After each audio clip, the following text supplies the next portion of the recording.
What's up, guys? Welcome back. Sorry I've been gone for about a week, so we're going to start getting more regular uploads. But in the meantime, we leveled the Sierra. So if you've been around here for a while, you've probably seen the Sierra.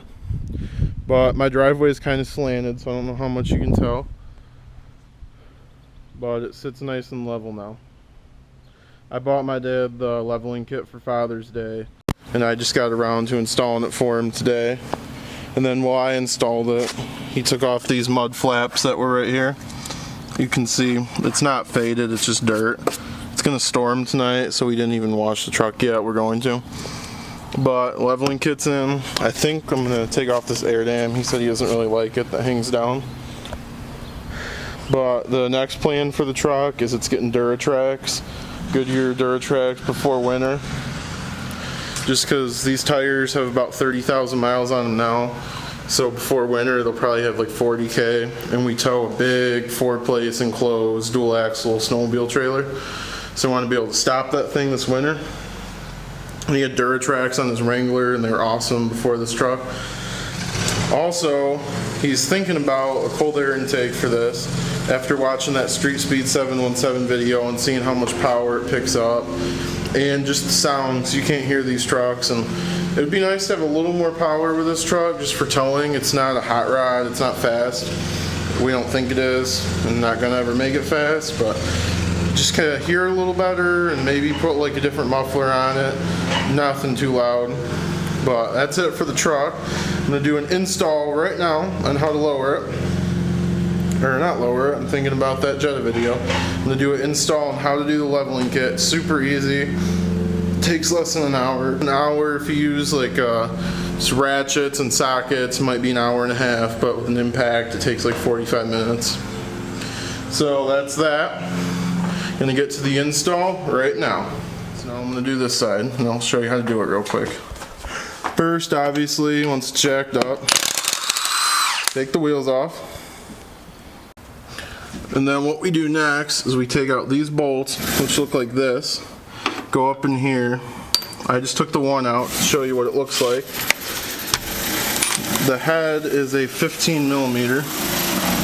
So let me take this one out, show you what it looks like. Just back it out.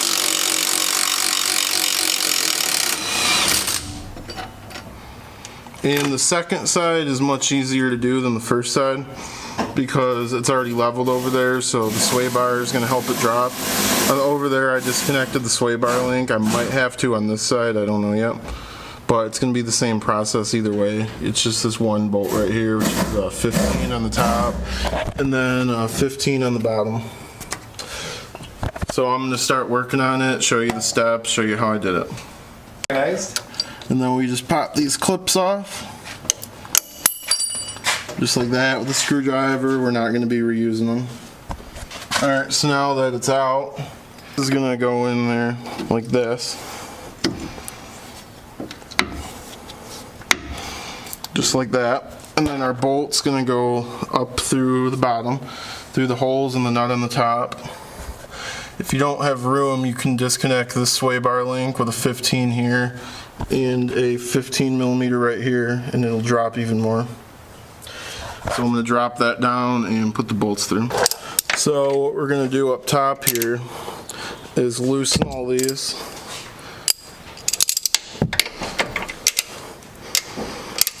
They're real easy to loosen. Makes the job way easier. You don't have to muscle the strut around.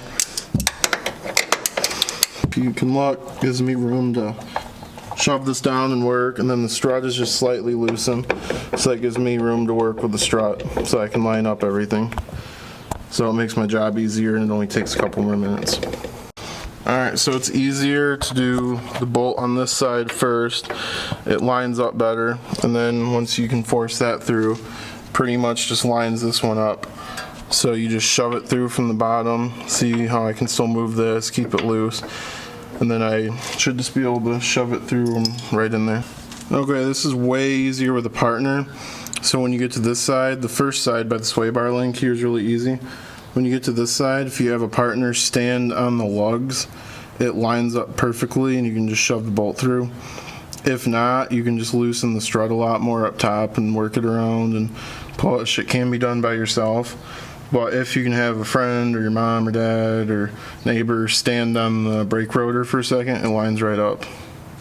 So now you just take a 17 on the top and a 17 down here on the bottom where my impact's already sitting, and just tighten both sides up, and just tighten your 3 bolts on there up here. 1, 2, and 3, your 19s, you're done.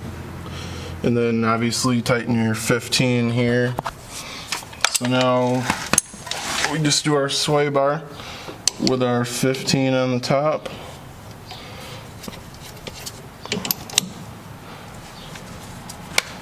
$15 on the top there.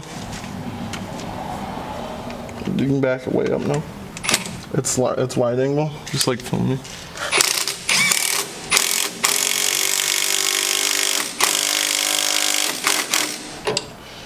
Tighten it up, not super tight so the bushings are crushed, but just tight. And while you're under here, it might be a good idea to like check your tie rods, check your ball joints, grease up your tie rods. And then just do your 19s up here. Alright guys, thank you for watching. Here's the lowered Sierra one more time. Or, I keep saying lowered, because I'm used to lowering cars. Here's the leveled Sierra one more time. There it is. Now, it's going to be a double upload today, or you're going to see it tomorrow. But we've got a BMW how to remove all the window trim video. I broke a clip when I removed it the other day to touch up the paint. So I got the new clips right here. Got them for $1.27 at the BMW dealership. So we'll kind of explain that, where I got them, how I ended up getting them, why I made the video, what I'm doing with that on that video. So thank you for watching. Don't forget to subscribe, and I'll see you next video.